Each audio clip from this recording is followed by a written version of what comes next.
Okay, we're back for the next video, and we're taking a look at picking up at step 7 of the attack procedure. So here we're going to determine combat values, and to determine combat values and determine the ratio modifier. And so in this particular case, we have 8, 16, 23, 33 is our combat value for the attacker. The defender is 3 times 3, 9, plus 3 times 2, 6, so that's 15. And then we have 1, so 16. So that's 33 to 16, that's 2 to 1. Determine any die roll modifiers, and remember that there's a +1 assault modifier already in place, and there is also a +1 modifier for the defender on the defending the hilltop. Okay, so assault die roll modifier, basically, if the active leader is a district, not a corps or division leader, you're going to subtract 2, and in this case we have basically a district leader who would be the McPherson, I believe. So that's I think a -2. I may be wrong on that one, so somebody's going to have to follow up behind me and double check if the Army leader counts as that, because it's definitely not a corps division leader. So I think everybody else is kind of considered a district leader, if I understand it right.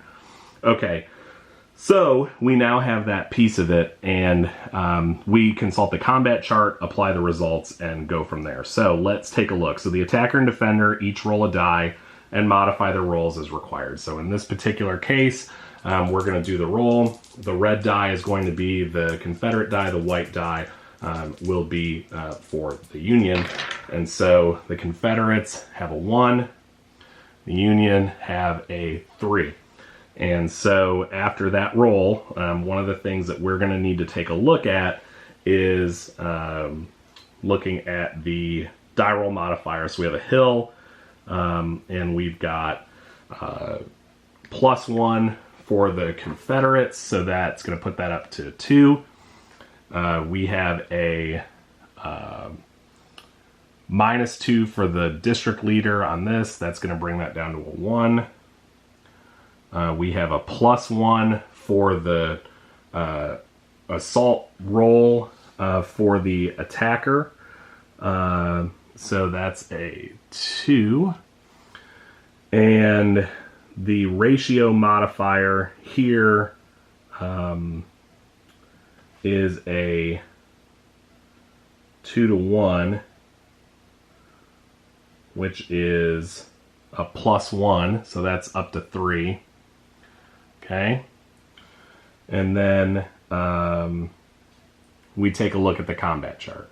And so we take a look here at the attacker's die minus the defender's die.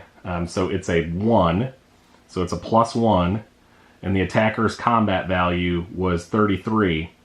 And so what we see here is a 3D result on the combat chart. And so for that, they're going to lose 3 manpower. So basically, what they can do is say, all right, so we're going to declare this guy to be the lead guy to take it out. So he's going to lose 1. That gets rid of him. 2. Sorry, we need to pull this down to 2. Let's go grab another strength marker here. 2, and this one also comes down to a 2. And from here, we now have a disorganized. So these are all disorganized. So we flip these over. Okay. Grigsby is gone out of there.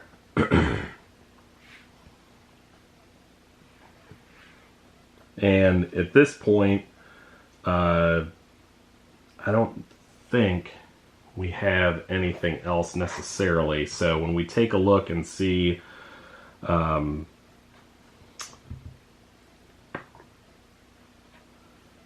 the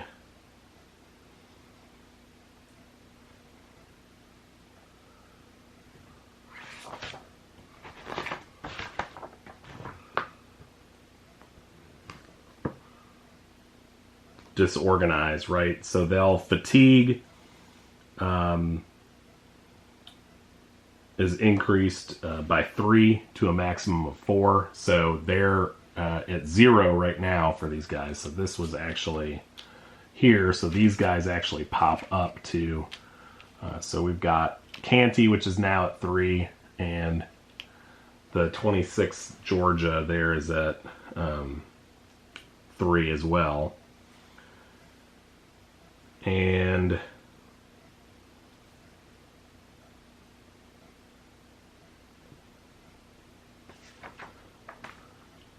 so it's done spending any action points, so it's done. It was already done with that.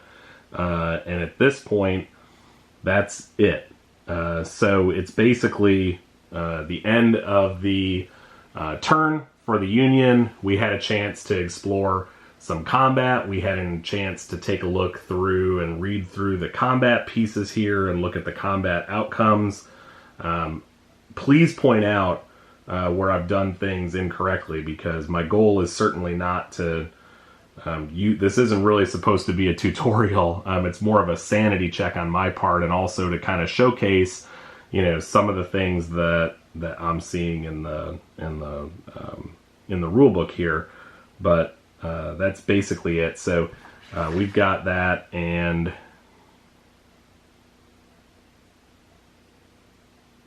the defender's combat value we need to apply to the Union side here, right? So they had a 16, and the +1 here was a 1D for the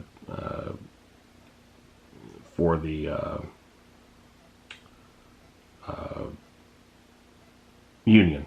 And so that's got to come out of their main hex, I believe, which means this guy has to go down to a 9. And they become disorganized as well.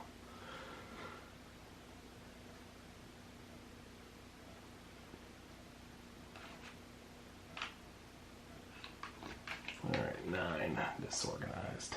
So that comes in there.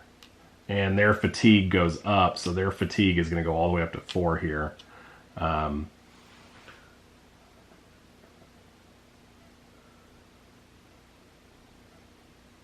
Yeah, and that's it. So that's kind of the procedure. It's sort of a mess, and I think that's one of the reasons why when people see these mountains of counters moving around the map on great battles, great campaigns of the American Civil War. I apologize, great campaigns of the American Civil War. They kind of question it, but there are army displays, and frankly, that is by far the best way to do this, is to use the army markers and move armies around. Those tokens are in the game for a reason, and they will make your life so much easier if you're playing with a physical copy instead of on Vassal, and where it's really easy to pull things apart and take a look at it. So hopefully you've enjoyed this. I'm going to continue to play around with Atlanta is Ours.